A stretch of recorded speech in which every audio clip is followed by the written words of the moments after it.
Kemudian kalau kita mau pakai berapa web ya? Web ini adalah penghubung dari pad ini ke tembaga yang banyak itu. Itu namanya web. Nah, ini kalau ini dia pakai 4 web. Satu, dua, tiga, empat. Kalau kita hanya pakai 2 web, ya, maka ukuran lebar webnya itu adalah setengah dari total thermal width. Maka setengah itu sama dengan 0,5. Thermal width-nya tadi kita sudah dapat 0,8. Maka kalau kita pakai 2 web, thermal width-nya itu, webnya itu lebarnya 0,4 mm. Yang ini. Maka ini 0,4 mm.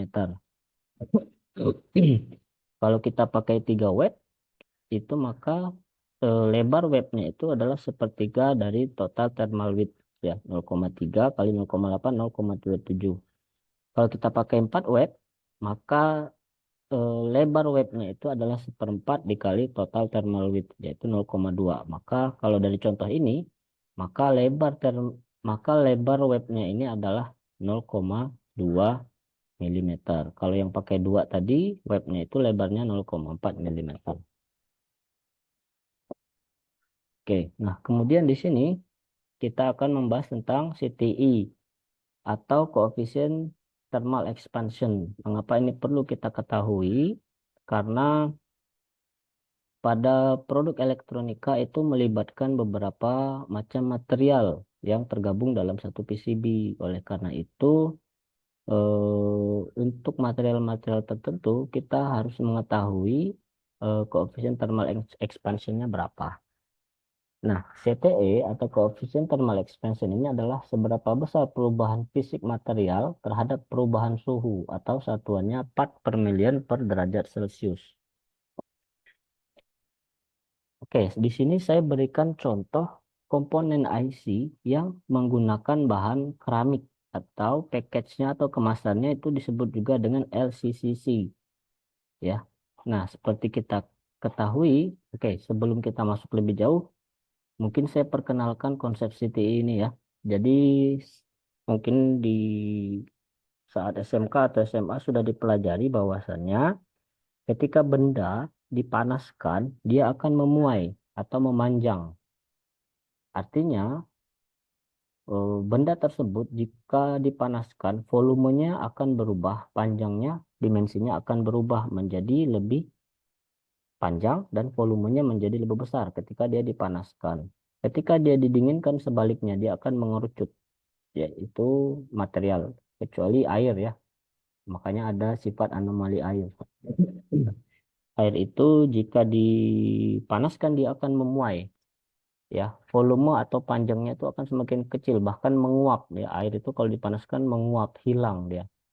Berbeda dengan benda, kalau dia dipanaskan dia akan memanjang. Kalau air didinginkan, dia volumenya akan bertambah. Ya, contoh kalau kalian mendinginkan air dalam gelas, aqua gelas gitu ya. Ketika didinginkan, volume air tersebut akan bertambah besar dari sebelumnya. Nah, itu sifat dari anomali air. Nah, kalau di sini ya saya berikan contoh misalkan komponen yang menggunakan bahan keramik. Nah, kalau kita lihat dari tabel CTI ini ya, bahan keramik itu LCCC itu berada di sini. Ya, ini adalah range CTI dari keramik. Jadi ini 6,8 sampai 7,5. Ya, sementara copper atau tembaga atau yang biasanya digunakan di PCB itu adalah copper. Itu CTI-nya itu di sini 17 sampai 18 part per million per derajat Celcius. Nah, ini kan cukup jauh ya perbedaan CTI-nya. Ini maksudnya ketika komponen yang menggunakan bahan material keramik ini dia akan memanas, dia akan memuai atau memanjang dimensinya itu sebanyak 5,5 sampai 7,5 part per million, ya. Kalau copper per derajat Celcius ya. Kalau copper dari 17 sampai 18. Ini saya berikan contoh. Misalkan ada keramik, suhu awalnya itu ada bahan keramik suhu awalnya misalkan 36 derajat ya. Panjangnya itu adalah misalkan keramik tersebut panjangnya itu adalah 10 ppm 4 per million per derajat Celcius panjangnya. Kemudian ada copper atau tembaga di suhu 36 derajat. Dia itu misalkan panjangnya kita anggap sama ya 10 part per million per derajat Celcius. Nah, komponen ini nanti kan akan diletakkan ke atas PCB yang ada tembaga. Ini ada tembaga, kemudian ini ada komponen LCCC itu. Ini padnya, ini tembaganya. Nah, suhu penyolderan itu kadang-kadang bisa sampai 300 atau 400 derajat. Oke, kita ambil suhu ekstrimnya misalkan sampai 400 derajat Celcius. Nah, ketika sampai 400 derajat Celcius, artinya ada perubahan dari 36 ke 400. Ya, anggap saja misalkan 263 perbedaan suhunya. Dari awal ke suhu 400 derajat. Nah, ini tinggal kita kali. Dari 263, ya, tadi kan perubahannya itu sekitar 5,5 CTS sampai 7,5 untuk keramik. Ya, kita anggap misalkan 6. Maka 263 dikali 6. Untuk keramik dikali 6 derajat Celcius dikali 6 part per million derajat Celcius ya. Kemudian untuk copper itu perubahan per derajat Celciusnya itu dari 17 sampai 18 ya. Misalkan kita ambil di angka 17, maka 26 kali 17 ppm per derajat Celcius. Nah, ini tanpa kita ketahui hasilnya pun kita sudah tahu bahwasannya ketika keramik dipanaskan, dinaikkan suhunya sebanyak 263 derajat Celcius, dia akan mengalami perubahan dimensi volume baik baik panjang maupun volume misalkan sekitar 1200 sekian ya. Dari awal panjangnya 10 part per million sampai 1204 per million derajat Celcius. Berbeda dengan copper ya. Copper ketika dia dinaikkan suhunya sebanyak 263 derajat, ini mungkin akan sangat banyak ini ya. Jadi misalkan anggap saja 263 kali, anggap saja mungkin 40 ya, 40 derajat Celcius. 40 part per million per derajat Celcius. Nah, di sini kan sudah berbeda. Nah, kalau kita lihat di sini ya, di keramik ini artinya keramik ini akan memanjangnya sedikit dan covernya ini akan memanjangnya banyak ya. Oleh karena itu jika disolder ya kemungkinannya bisa banyak di sini ya. Karena ini manjangnya sedikit, keramiknya manjangnya sedikit, petnya manjangnya banyak, bisa saja keramiknya yang kalah ya, retak dia. Ini memanjang, yang covernya memanjang, ini memanjangnya sedikit, keramiknya memanjang sedikit. Bisa saja keramiknya yang retak atau petnya yang terangkat dari PCB. Atau mungkin saja solderannya yang retak. Nah, ini perlu diperhatikan ketika menggunakan komponen yang CTE-nya itu berada di rentang yang cukup jauh antara copper dengan material komponen tersebut ya. Jadi dia ini kayak kejar-kejaran gitu ya ketika dipanaskan material ini secara dimensi ataupun panjangnya. Oke. Nah, kemudian ini adalah fidusial ya. Ini fitur selanjutnya yang biasanya dari PCB namanya fidusial. Jadi fidusial ini dirancang untuk dikenali oleh peralatan pemindai optik dengan tujuan untuk penyelarasan atau orientasi benda yang dipindai. Nah, contoh fidusial di sini nih ya. Jadi misalkan ini adalah satu PCB ukuran besar ya. Kemudian di dalam PCB ukuran besar ini anggap saja ukurannya A4. Misalkan ada berapa unit PCB yang akan kita cetak. Nah, untuk supaya nanti PCB ini dapat dikenali oleh mesin, biasanya di setiap unit PCB ini kita berikan fidusial ya. Contohnya sudah sering saya jelaskan di kelas ya, fidusial.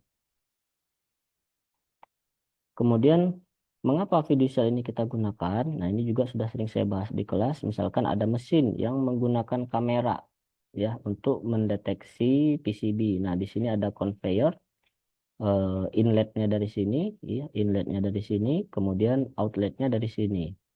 Nah, karena mesin ini tadi menggunakan kamera ya untuk mendeteksi PCB, maka misalkan ada PCB yang masuknya orientasinya satu mereng, misalkan PCB-nya mereng 30 derajat, yang ini misalkan PCB-nya 90 derajat. Nah, ketika kita sudah letakkan fiducial di ketiga sisi PCB sini, ya, maka ketika masuk, mesin ini akan mengcapture atau menangkap gambar PCB ini sehingga keluarnya misalkan bisa sama orientasi dari PCB ini, ya.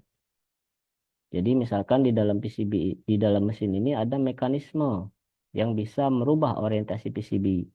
Ya, tentunya untuk bisa merubah orientasi PCB yang sejajar gitu ketika keluar, mesin ini harus tahu dulu ya PCB ini mereng berapa derajat ya. Misalkan ini, oh setelah di capture PCB-nya ini karena ada fiducial, mesin bisa tahu, oh PCB ini misalkan mereng 30 derajat, maka oleh mekanisme mesin di dalam sini dia dibuat orientasinya menjadi landscape seperti ini. Kemudian PCB ke selanjutnya masuk ke dalam mesin ini, di capture menggunakan kamera. Karena di PCB ini ada fiducial, maka mesin ini bisa tahu, oh berdasarkan posisi fiducial ternyata PCB yang masuk ke dalam mesin ini dia miring sebanyak 90 derajat. Maka oleh mekanisme di dalam mesin ini dia diluruskan, dibuat orientasinya sama dengan PCB sebelumnya. Ya, itu fiducial. Kemudian fiducial ini biasanya berbentuk lingkaran dengan diameter 1 mm dan maksimum 3 mm. Ini menurut standar SME MA. Meskipun begitu, fiducial ini bisa juga berbentuk berbagai macam, persegi, diamond, cross, dengan ukuran yang bervariasi. Ya, kalau ini tadi standar dari SME MA. Nah, kemudian ya, fiducial ini dia biasanya berbentuk pet tembaga saja. Ya, ini adalah fiducialnya. Yang lingkaran hitam ini adalah fiducialnya. Tidak ada lubang di tengah-tengahnya, itu fiducial. Ya. Nah, kemudian fiducial ini juga harus ada clearance-nya. Jadi tidak boleh ada objek apapun di area clearance ini, ya. Nah, kalau misalkan kita tadi menggunakan diameternya 2 mm, misalkan ini kan rentangnya 1 sampai 3. Misalkan kita gunakan fiducial ini diameternya 2 mm, maka R-nya atau jari-jarinya itu adalah 1 mm, ya, maka 1 mm. Maka clearance-nya itu adalah 2 kali R dari titik tengah fiducial ke area clearance-nya itu 2 mm. Ya, artinya tidak boleh ada, nanti misalkan tidak boleh ada jalur PCB di sini. Jadi dia harus bersih, tidak ada objek lain. Tidak boleh ada marking di sini, misalkan R1, tidak boleh. Itu standar penggunaan fiducial. Oke, untuk kuliah hari ini saya cukupkan ya. Jika ada pertanyaan bisa di WA ke saya atau di grup. Mohon maaf jika ada salah kata. Terima kasih atas perhatiannya. Assalamualaikum warahmatullahi wabarakatuh.